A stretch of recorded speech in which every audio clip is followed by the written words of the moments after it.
team. Got this. Well, good morning, everyone. Morning. Isn't it an awesome day? This is why we love Oregon. Beautiful weather, fantastic things happening in our schools. Thank you for being here. I'm really thrilled to be here. We all need days like this where we get to celebrate. So really appreciate you being here because we are celebrating today the ceremonial signing of 4 bipartisan bills passed by the legislature this session that will help our schools, help our educators, and the primary goal is to make sure our students can succeed and achieve their dreams. I want to start by thanking Craig Sproles, the Bethel School District, and Prairie Mountain K-8 School for hosting us this morning. Thank you very much. I got the whirlwind tour of some of the classrooms, and you could feel the joy and the excitement. You could feel it from the adults who were going through the lessons, the students who were engaged. We learned a little bit about the Loch Ness Monster. I can tell you about that later. And to have this success, this is what happens in the summer. This is what should be happening, is happening across the state of Oregon. Summer learning is the place to be, and learning how to read and to comprehend what you're reading is the world. And we're giving kids the world through these summer programs. And Bethel is doing an amazing job, so congratulations on the great work. As you can tell, I am inspired to be here today. You know, it's always helpful as us stodgy adults to be reminded of what we're fighting for, why we show up every day to do the work we're doing. To see the individuals doing the work today, to see the educators, to see the students, they put to life the laws that get passed in Salem. It's real people, real action, real lives happening because of the work that they do every day. We know that every Oregon student has promise, has the ability to succeed and build that future that they want. And our job, our responsibility is to help them. Because we need to provide a high quality public education for every student in our state. You know, right now in our country, there are a lot of things that are dividing us, and as people, as neighbors, as communities, and that's taking up a lot of space. But let's remember, our young people, they're going to build that future that they want to see. And our job right now is to come together and to give them what they need. And that's a really simple idea, and it's something that unifies us as Oregonians and hopefully as Americans. So the bills that I'm signing today really take that simple idea of helping our schools, helping our educators, helping our students, and put that into work. It's real people, it's our future, and it's very exciting. As I said, this year, Oregon leaders came together to pass bills that build on the fundamentals, making sure our schools are more predictably resourced, that they know the dollars they're going to get. Bills that will reduce the unnecessary bureaucracy for our districts, and connecting the investments we're making in Oregon more directly to the student outcomes that we want to see. Alongside an historic $11.36 billion state school fund, the first bill I want to talk about is House Bill 2140, which codifies and clarifies how we as a state calculate the state school fund, which is the base funding for our schools around the state. This bill is going to bring the predictability in knowing what you're going to see in your budget every 2 years from the state in terms of how it's calculated. Very, very important. I know it sounds a little wonky, but if you're a district leader, you need to know what the state is deciding for your districts in terms of that base funding, and I'm very excited about that bill. The second bill we're signing is Senate Bill 141, which is our bill that say, let's look differently at how we do accountability across our school districts, making sure that all of our state dollars are going towards those benchmarks and those goals that we know will show success for our students. And we all know this is critical right now because we're falling short. There's a lot of great effort. We've got to coordinate that effort, clarify that effort, focus that effort so we can have what we need for our students. The bill will clarify expectations for our school districts, bring more transparency for our parents who want to know what's going on in their schools. It's also going to make sure we have a series of supports and interventions for our school districts so they can get the help they need to hit the goals that they are setting. We need to know if we're hitting our student outcomes, and this bill will help us provide a clear roadmap to doing that. The third bill that's on the table today is House Bill 3037. This is getting even deeper into the unnecessary bureaucracy that we have all built for good reason, that we ask our schools to do every single day. That bill focuses on our small and rural schools, because if you think about our smaller schools, our more rural schools, the principal is probably the person who is not only the principal, but they're writing the grants, they're filling out all the reports, and they probably are the literacy director too. Our small schools don't need more paperwork. So 3037 is going to simplify things there, so our educators in our smaller districts can just focus on the students and not all the paperwork. And then lastly, House Bill 3040 is the next iteration of our work here in the state on early literacy. In 2023, the legislature stepped up and passed my huge early literacy initiative with resources and guidance. This bill continues to build on that, clarifying particularly how we're going to provide coaches in a regional setting for our educators so they have the skills and the resources they need to be successful. And in addition to this bill, and in addition to what we should be spending again on early literacy, the legislature in a tough budget environment allocated another $13 million on top of the current service level for early literacy. And I want to thank them for that. That's really, really important. Because you know what these students are doing here? They need help making sure they can read at grade level. And we need to help them every single way we can, and the legislature has stepped up. So for the legislators here, I want to say thank you for that. So before I close and hand it over to our other speakers, I want to give a heartfelt thank you to everyone who's here today. Each and every one of you in your own way, whether you are on work groups or on committees or lobbying in the legislature for your advocacy organizations, you all came together and said, we can do more for our students. And I would just want to thank you from the bottom of my heart. There was a lot of hard work that went into these bills and other bills in the session that are going to be a critical marker in our history here in the state of how we're going to improve student outcomes so every child has the ability to succeed. It's important that we get public education right. It's one of those promises and responsibilities we have as the adults in the room to do everything we can for our students. And with the partnership of everyone in this room and people who aren't in this room today because they're on vacation, these bills have happened, and they are a strong foundation for us to continue to do great things in K-12 public education in the state of Oregon. So thank you for that. We have some great speakers today, being joined by a true leader, Speaker of the House, Julie Fahey. Then we'll have Craig Sproles, the superintendent of Bethel School District. We have Whitney Grubbs for Foundation for a Better Oregon, Debbie Holt, educator and literacy coach, Leah Emmett, who's a parent to an Oregon student, probably the hardest job in the world. And Stanley is going to wrap us up, our fifth grader, who's going to talk about why he loves to read. So with that, I'm proud to hand over the podium to Speaker of the House, Julie Fahey.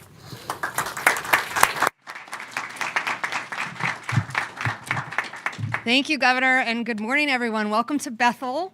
I'm so excited to have everyone here. I'm going to be fast because everyone wants to hear from Stanley.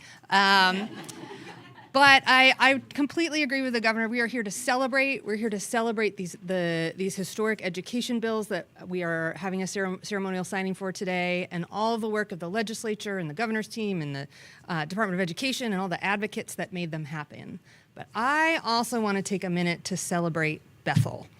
In addition to being Speaker of the House, myself, Senator Manning are the representatives for the Bethel community in the state legislature. And I cannot think of a more fitting place to sign these bills than Prairie Mountain School in the Bethel School District. Bethel, particularly the Early Literacy Bill 3040. Bethel is a champion of early literacy. And under the leadership of Superintendent Sproles, they have doubled down on what we know works. They switched to a science of reading curriculum some years ago. That was my first, a few years ago. I toured a school and learned all about the training that teachers are getting. That was my first exposure to schools that were making that switch to a new curriculum and what it actually takes to do that, the resources and the training. They started by making sure that every elementary teacher has the training and tools they need to teach reading using evidence-based methods. But they didn't stop there. They built a system around it. They used data to understand what each student needs, and they adjusted their instruction in real time. Of course, that kind of system only works when it's powered by people who care deeply about our kids. And Bethel is really fortunate to have dedicated administrators, teachers, educators, all up and down the line who show up every day for their kids. So you see that commitment in programs like the Summer Learning Program that we highlighted today, where students receive 60 hours of small group instructions from licensed teachers. And it is working. I visited the Summer Learning Program last summer, and I said, this all sounds great. Kids are engaged, fabulous, but I want to see the data. Show me that it works. And so we had a great visit, and I kept following up, and I said, when is that data going to be available? And was so thrilled about the results that the program was able to achieve last summer. And so what I was able to do then is to lift up the work that Bethel is doing in Salem, in the state legislature, to say more districts around the state should be doing this, should have the resources to do this, and to do it in a way that we know works. And so that, to me, I see it as part of I'm the Speaker of the House, so help drive these education initiatives forward. But also, I feel so lucky to represent this community and to be able to lift up the good work that they are doing. So with that, I'm going to hand it over to the Superintendent Craig Sproles, who's the one leading some of this amazing work and getting great results for his students. So thank you.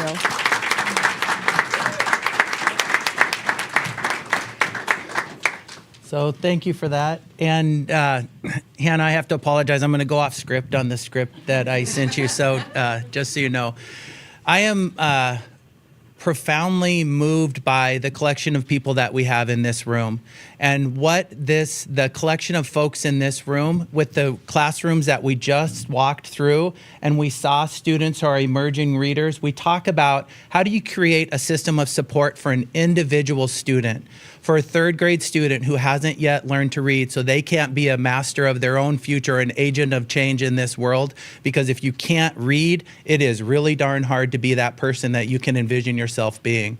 So in this room, we have our school board members, we have the Department of Education, we have advocacy groups, we have COSA, so we have our group of administrators, we have our legislators here, and we have an incredibly bold and impassioned governor who understands the power of education.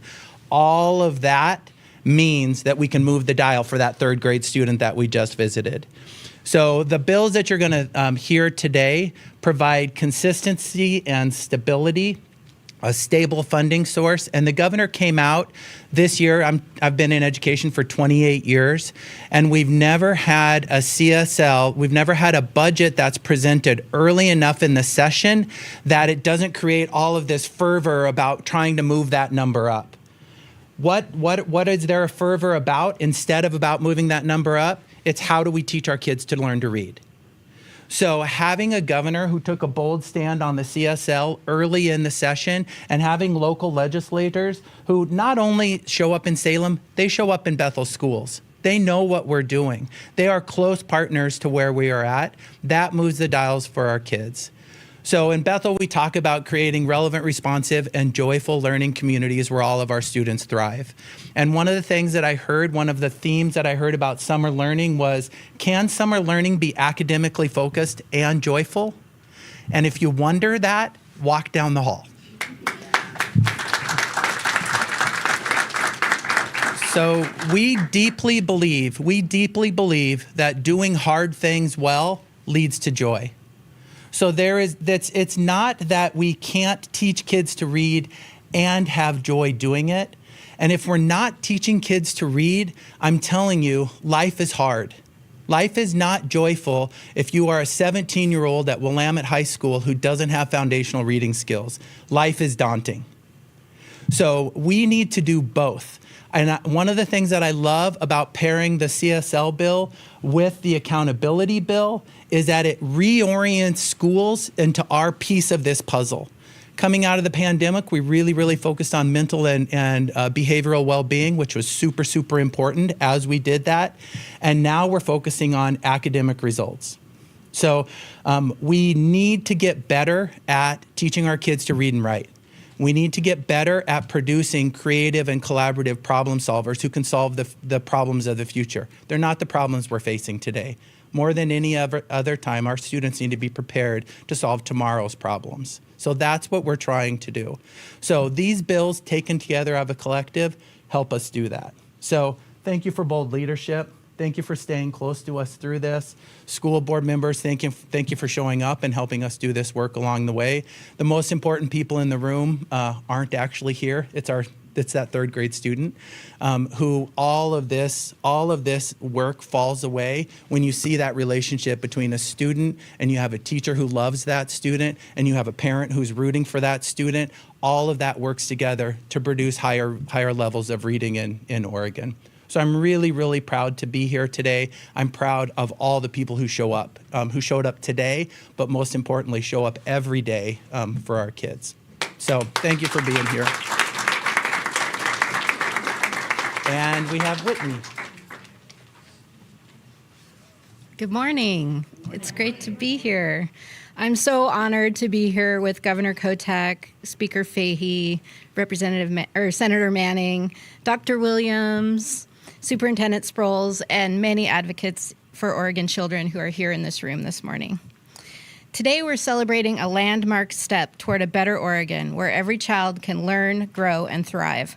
Senate Bill 141. Thank you all for your leadership to make this moment possible. My name is Whitney Grubbs. I'm the Executive Director of Foundations for a Better Oregon, or FBO. We are a nonprofit and nonpartisan project of 5 major Oregon philanthropic foundations. As a state, we have struggled for decades to make sure all children receive the education they need and deserve. These struggles are not for lack of effort, lack of passion, or lack of commitment. Our challenges are systemic, born from years of inconsistent strategies and investments, a revolving door of reforms and one-off initiatives, and the lack of a statewide plan for improvement across all 197 school districts. We have piled on more and more requirements and barriers, but never delivered the focus, coherence, and support that research tells us is critical to making lasting change at scale. To achieve positive outcomes for all students, we need adequate and stable funding and strong and supportive accountability.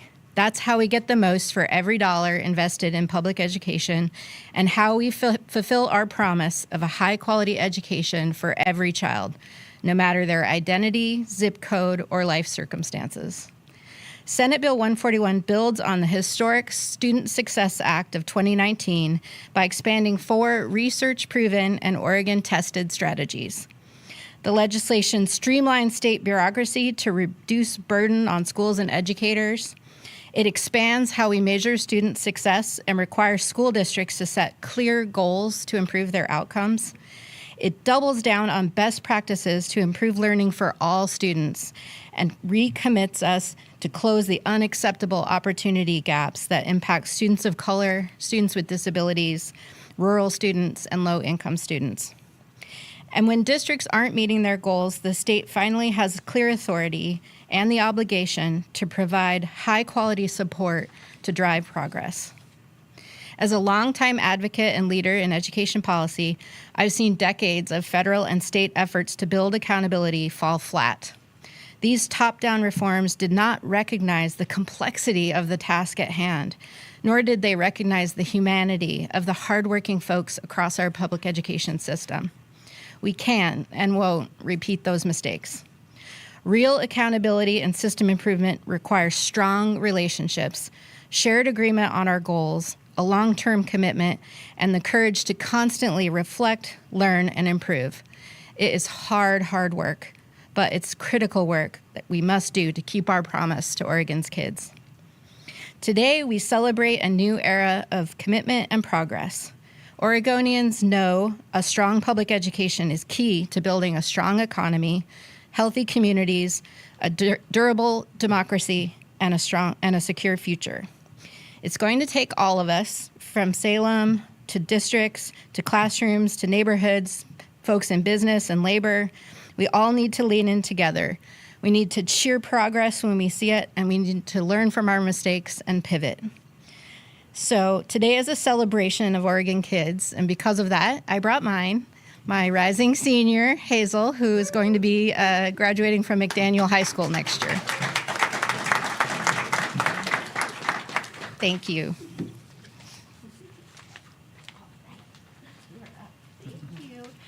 Good morning. My name is Debbie Holt, and I've been with the Bethel School District for 20 years, first as a teacher and now as an early literacy instructional coach, and we're so grateful to have all of you here today.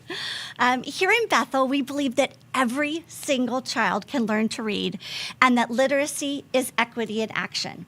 Our own Bethel Summer Reading Program is a powerful example of what happens when we empower our schools with evidence-based, research-aligned curriculum that's rooted in the science of reading, when we empower teachers with high-quality, comprehensive professional development, and we empower our students with grade-level language comprehension and vocabulary instruction, individualized small group instruction, and targeted interventions.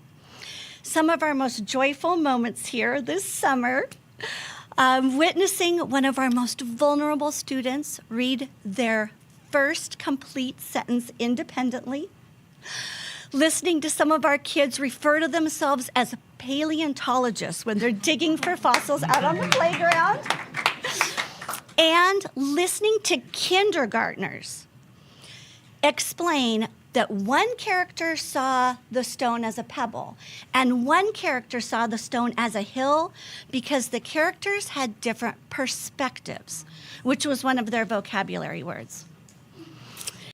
1 in 4 of our students that were in our program last summer no longer needed intensive supports when they returned to school in the fall. So, Oregon's investment in early literacy is a step in ensuring that every single one of our children learns to read with evidence-based materials and instruction and supports. So thank you for supporting our children, thank you for supporting our families, for supporting our teachers, and for supporting literacy coaches like me.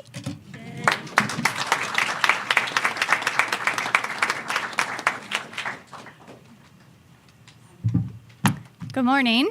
My name is Leah Emmett, and I'm a parent of a child who struggles to read.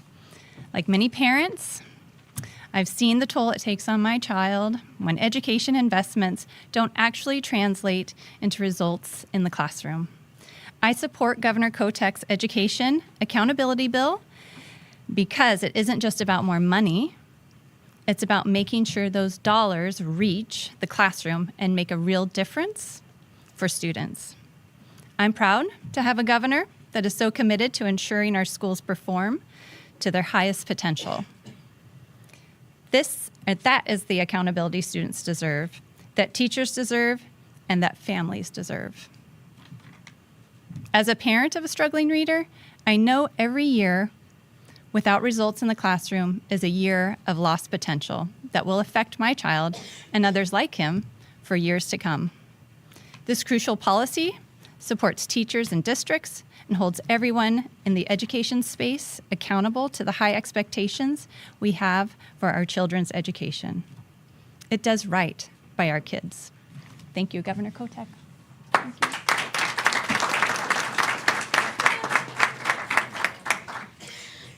My name is Stanley, and I am 10 years old. I'm going into 5th grade this fall. My favorite thing about school is getting to play with your friends when it's free time. My favorite subjects in school is math and PE because I find math a very interesting subject. PE is my favorite class because it lets me move and be free and play with friends even though it's learning.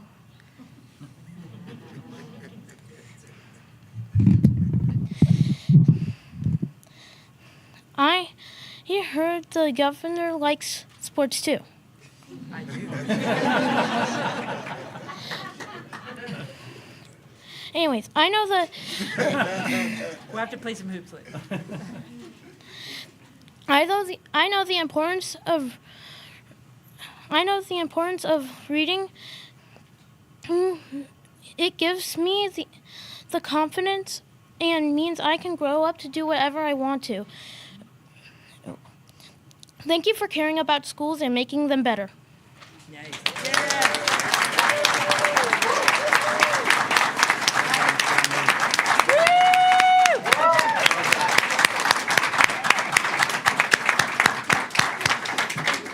Well, now that Stanley has dropped the mic, let's sign some bills. Thank you. All right.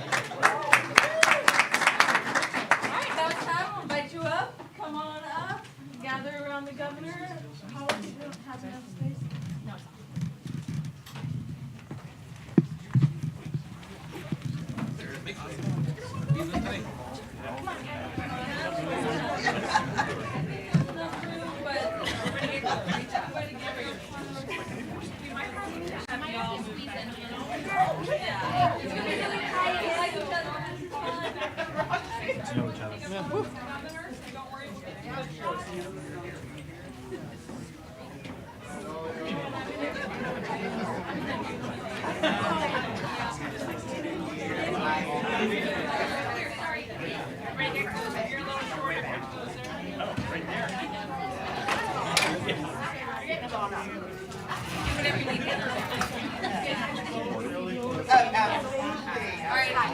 Everybody look to Hannah. Okay, right here.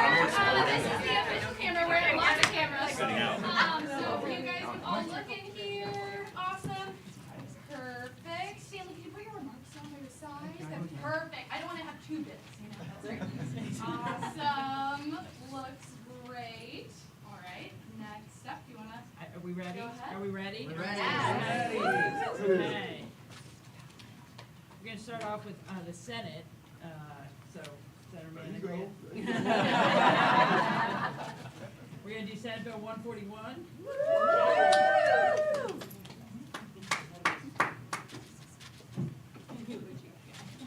Okay.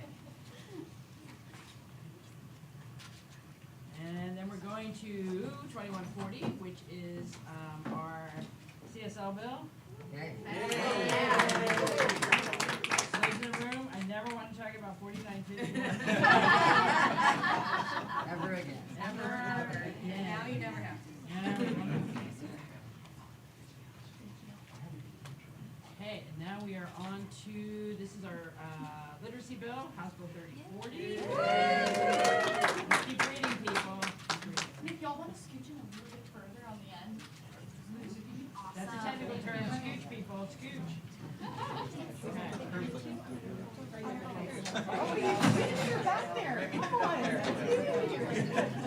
And then 3037, so our small schools can slap through. So much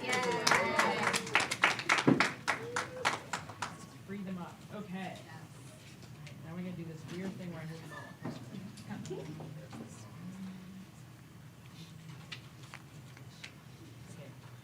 You're going to help me out. You hold this one. That one. I'll hold these two. Okay. There we go. There you go. Yeah. I'm gonna let these guys get all their photos and then ask everyone to scooch back. So everyone smile. Yes. Yay. Woo. We're gonna move these cameras. Give y'all a couple more seconds, and then if y'all can scooch back so I don't get heads. Could you scooch this camera back? Just a little bit. Thank you. And if you could squeeze in just a little bit more. I don't want to miss anything. Awesome. Of course, Han's tall, so he gets to be in the back. And don't worry, we will email you this photo. Yes, absolutely. Yes, Yay, no, we Stanley. have everyone. Yay! Stanley! All right, before we move, the next thing, we're just going to do a photo line. We're going to do a photo, whoever wants a photo with the governor. She will be standing over here. The line, you don't really have to move. It will just go around this desk and then out the door. All right, I'm the start of the line here, so. Just a few times.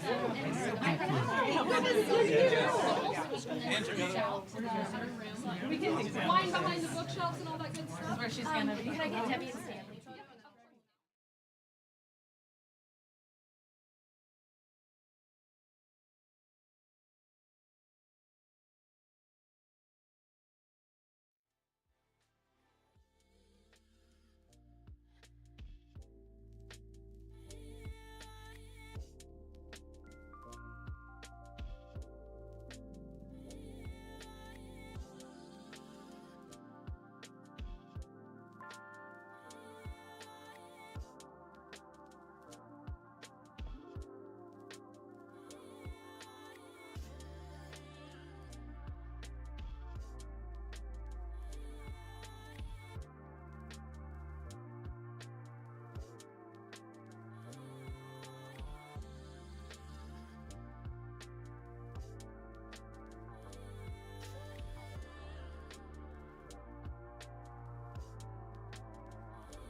Appreciate it. Okay. Go for it. Yeah, so Gabrielle Bowman from KBAL and KMTR. I have one question for now. I'll ask another question later. Okay. But I just want to know what happens if schools get to that 4th year of evaluation going into Senate Bill 141. What happens if they don't have the funds to redirect that 25% towards prioritize improvement efforts, and they simply can't make the improvements? Is there a plan after that, or has that not necessarily been thought of yet? Well, I think we are now moving to the stage of, putting the rules together to really flesh out what happens there. But the first thing I want to say about that is the goal is never to get there, right? I think if a district ends up in that position where there is a much deeper conversation with that district about how their dollars are being spent, then we have failed along the way to get there. So the goal is never to have to get to that spot.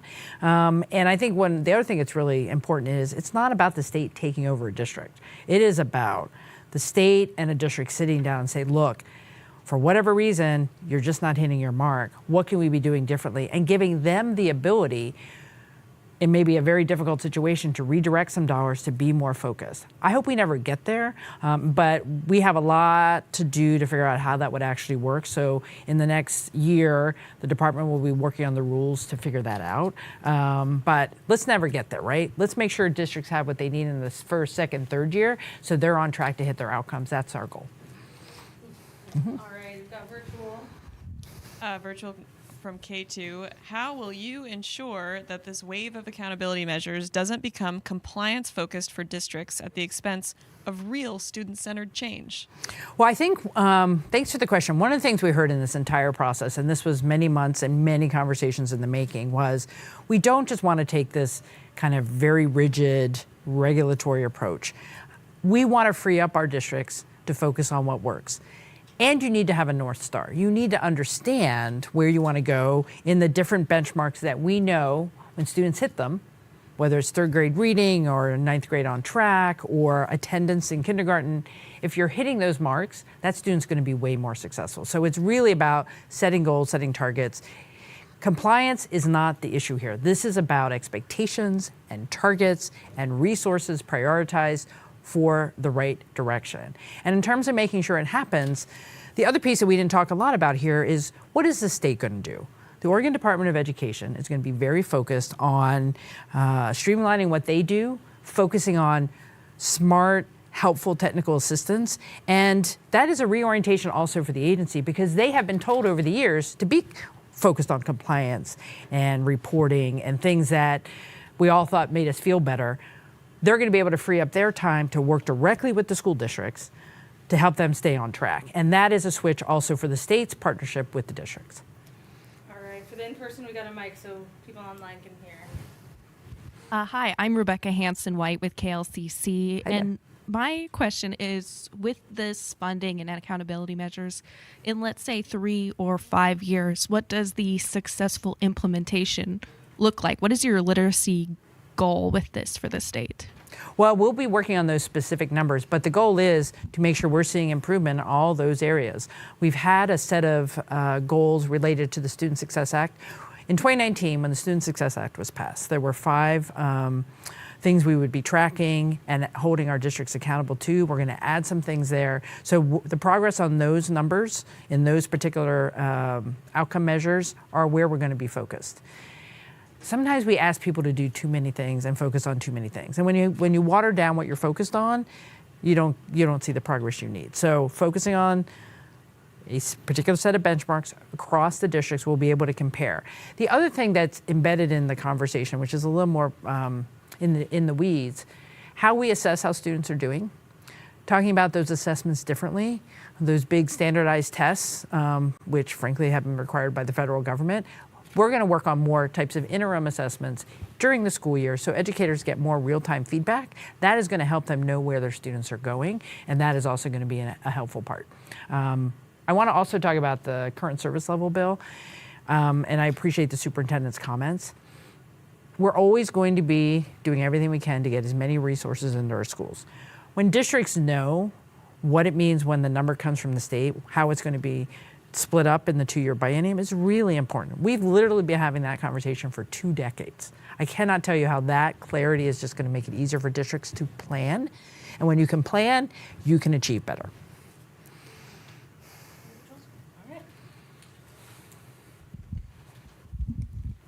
Thank you, Governor Kotek. I'm Percy Blackthorn with Outside the Frame. That's a nonprofit that trains homeless youth, like I used to be, in filmmaking. My question for you today is, what will schools in Oregon feel like and be like if Bill 141 succeeds? And also, what will it take, in your opinion, for that bill to succeed? Well, what we want to create are those schools and school districts, those individual schools where students feel supported, they feel successful, they feel like they want to show up every day because they're learning. I think the focus on literacy in particular is really important. I think I can't even imagine what it must be like when you're a high schooler and you can't read, or you're you're a struggling reader.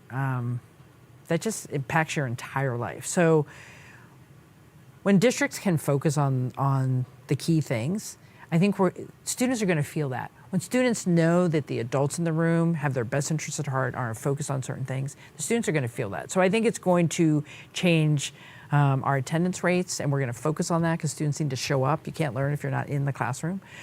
So I feel that all of these bills are sending a message that our districts and our schools are even going to be places of learning and joy and inclusivity that our students need. In terms of over time, it's going to take maintenance and monitoring, right? Putting the structures in place at the Department of Education where we know every year that we are following this and we have a way to track things and we have a way to say we're not succeeding, because we're going to succeed in some places and other places we're going to struggle. So that's not a failure. That's an opportunity to jump in and try something different. And we should not be afraid of knowing where we're standing so we can actually get better. And I think that's what you see with all these bills, particularly 141.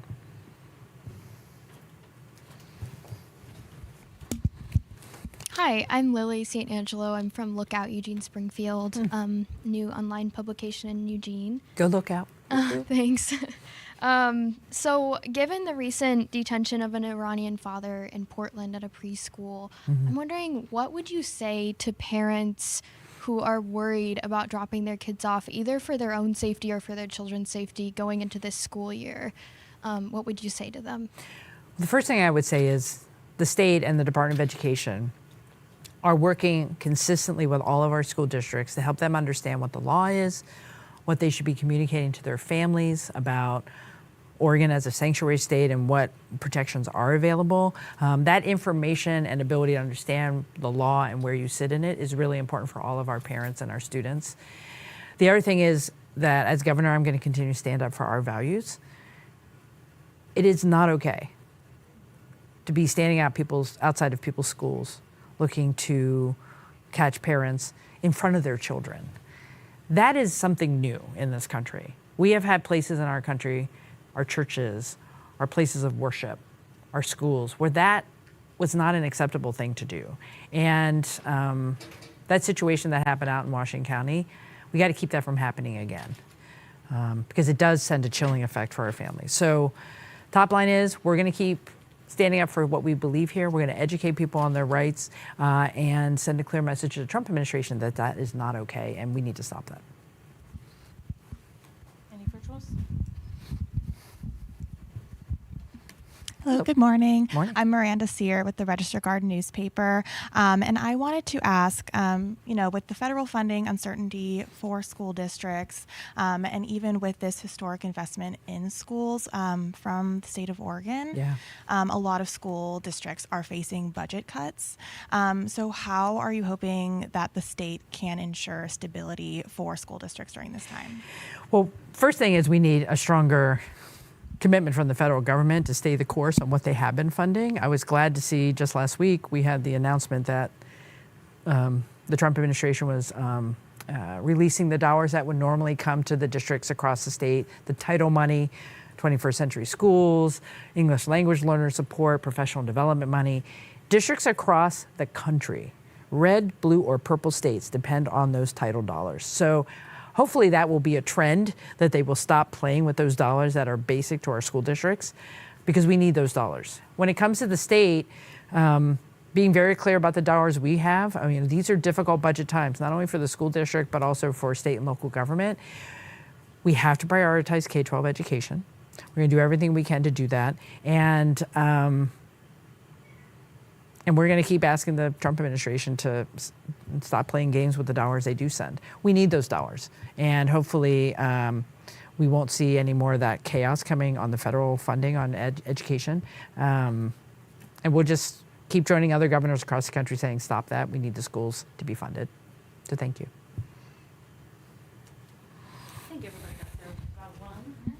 Hi again, Hi. Gabrielle Bowman from KVAL and KMTR. I do have again a question kind of outside the bills from today, but why did you make the decision to create an executive order banning cell phones in schools even though the legislator didn't pass the bill?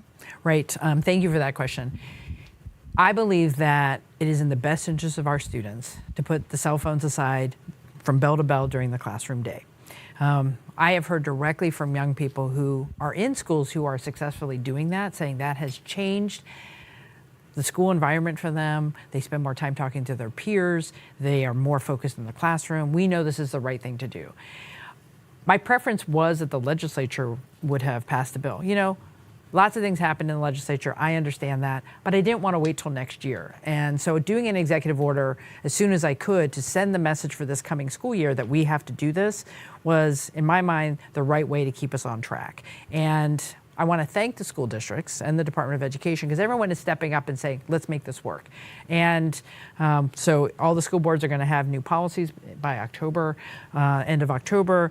At the beginning of next year, it'll all be implemented. And my message is also to the students.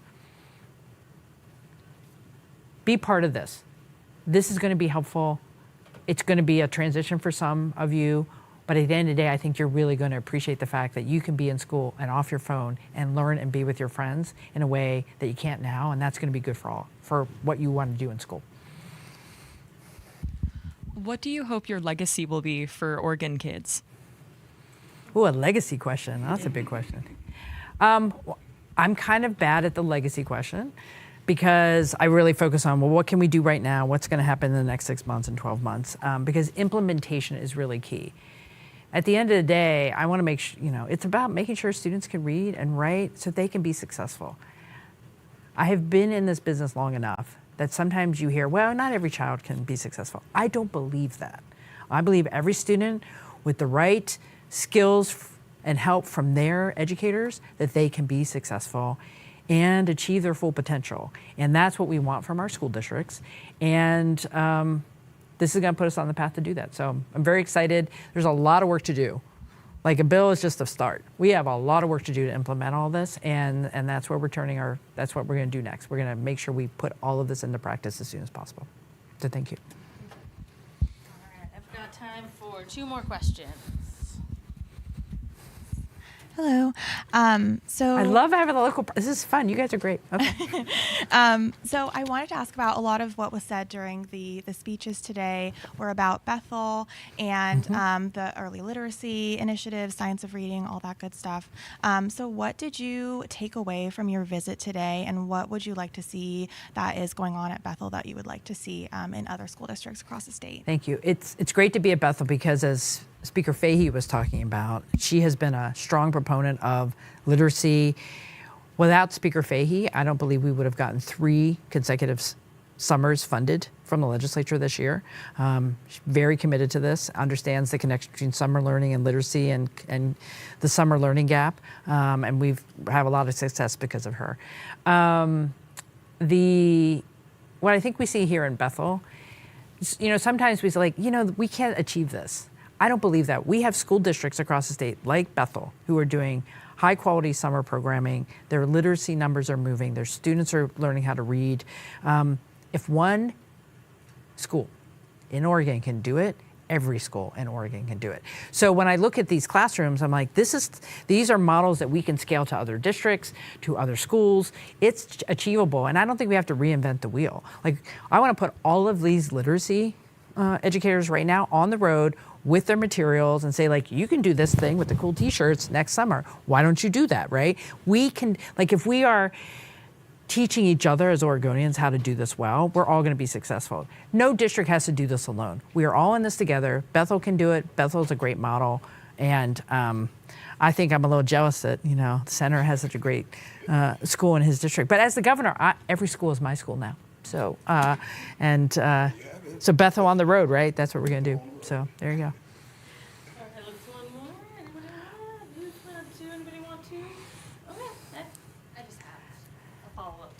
Previous question. What would you say to parents who are nervous to leave their kids without their phones in classrooms? What are parameters around that, especially, again, kind of following up with Lookout's question of safety in schools? So I heard that and I took it very seriously. I know there are parents who want to know that they can reach their student at any time. There is exceptions in the executive order for individual situations, like, maybe you have a sick family member and it's going to be important for a parent to reach a child during the day. A school principal can make that choice for the day. Those things, you can have that flexibility. I also know that you can call the school and the school can go find your child. So I feel like that communication that you need in the district, in the school during the school day can happen. We need as a state to continue to make sure our schools are safe. And I'm focused on that. I just signed a set of gun violence prevention measures in a bill that I think are going to be helpful. We got to keep doing that, but I don't think that fear should keep us from doing other good things, which is creating a cell phone free environment for our kids. So I think we can figure out the safety issues. So I really appreciate the parents taking that leap with us to say, I think my kid's going to be okay. And they're going to learn because they're not on their phone. So Thank you. Thanks, everybody. Appreciate it.